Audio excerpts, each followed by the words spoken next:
नमस्कार दोस्तों। आज मेरा इंटरव्यू बाबूलाल कटारा के बोर्ड में था। मेरा इंटरव्यू 20 से मिनट के आसपास चला था और ये सुबह की पारी में था। चेयरमैन के अलावा 3 लोग और भी थे। मैं भी जूनियर अकाउंटेंट की पोस्ट पे हूँ और चेयरमैन ने इंटरव्यू की शुरुआत की 10th 12th और बीकॉम के बारे में उन्होंने इंट्रोडक्शन दिया। उन्होंने खुद ने ही मेरा इंट्रोडक्शन दिया था।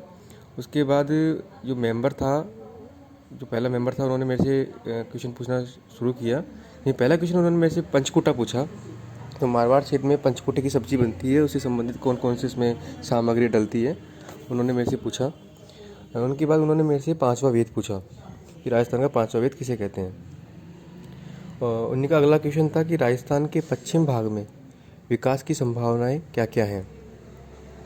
और दूसरा क्वेश्चन भी उन्होंने पूछा, पश्चिम राजस्थान के पुरुषों के 5 गहनों के नाम बताइए। इसके अलावा मेरे से पूछे गए क्वेश्चनों में जल संरक्षण के उपाय, भ्रष्टाचार रोकथाम के उपाय पूछे गए। जो दूसरा मेंबर था, उन्होंने मेरे से गौर नीति के बारे में पूछा। आरटीपी एक्ट, जो कि Rajasthan transparency public procurement act है, उसकी संबंधित उन्होंने मेरे से जानकारी चाहिए। उनका अगला क्वेश्चन मुख्यमंत्री निःशुल्क दवा योजना की लाभदायकता पे था कि किस प्रकार ये योजना लोगों के लिए लाभदायक है। उनका अगला क्वेश्चन मेरे लिए था कि लोक सुनवाई गारंटी योजना क्या है और ये किस प्रकार सहायक होती है भ्रष्टाचार रोकने में। अगला क्वेश्चन आरटीआई से संबंधित था कि आरटीआई एक्ट कब लागू हुआ और ये क्या है। उनके बाद मेंबर ने पूछा मेरे से कि महात्मा गांधी नरेगा योजना जो है वो क्या है, कब से लागू की गई और कितने दिन का रोजगार इसमें दिया जा रहा है। जो मेंबर तीसरा था, उन्होंने मेरे से पूछा कि बैंकों का जो मर्जर हो रहा है, समामेलन हो रहा है, उससे क्या फ़ायदा है और क्या नुकसान है। एनपीए के मुद्दे पूछे उन्होंने, बैंक से जुड़ी जो समस्याएं हैं और बैंकों पर जो राजनीतिक दबाव आता है या नहीं, ये भी उन्होंने मेरे से पूछा। कोई योजना पूछी जिसमें आप सुधार चाहते हो और कोई सुधार की आवश्यकता महसूस होती है, तो उससे संबंधित उन्होंने मेरे से प्रश्न पूछे और क्रॉस क्वेश्चन पूछे। मेरा इंटरव्यू सकारात्मक था।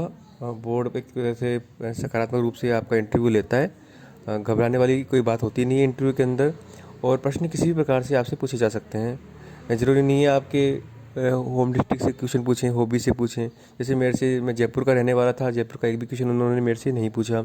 ना मेरी हॉबी जो बागबानी थी उससे भी रिलेटेड उन्होंने कोई भी क्वेश्चन मुझसे नहीं पूछा। और उन्होंने मेरे से एक क्वेश्चन पूछा था कि सबसे ज़्यादा आर्द्र राजस्थान में संभाग कौन सा है। जो कोटा संभाग है, सबसे ज़्यादा आर्द्र संभाग कहा जाता है उसको, तो उन्होंने मेरे से ये भी पूछा। बाकी क्वेश्चन का लेवल ठीक था और बोर्ड कभी भी कोई कहीं से भी क्वेश्चन उठा सकता है, कोई क्राइटेरिया नहीं है क्वेश्चन उठाने का। तो आप अपनी तैयारी जारी रखें और हर तरह के क्वेश्चनों की तैयारी करें और घबराने की कोई आवश्यकता नहीं है कि मैं कोई क्वेश्चन भूल गया या मुझे ये क्वेश्चन याद नहीं आ रहा, क्योंकि उस समय जो भी ऑन द स्पॉट आप जो बताओगे वो ये निर्णायक होगा कि आपने किस प्रकार का रिप्लाई दिया, आपका इंटरव्यू किस ओर चला गया। धन्यवाद।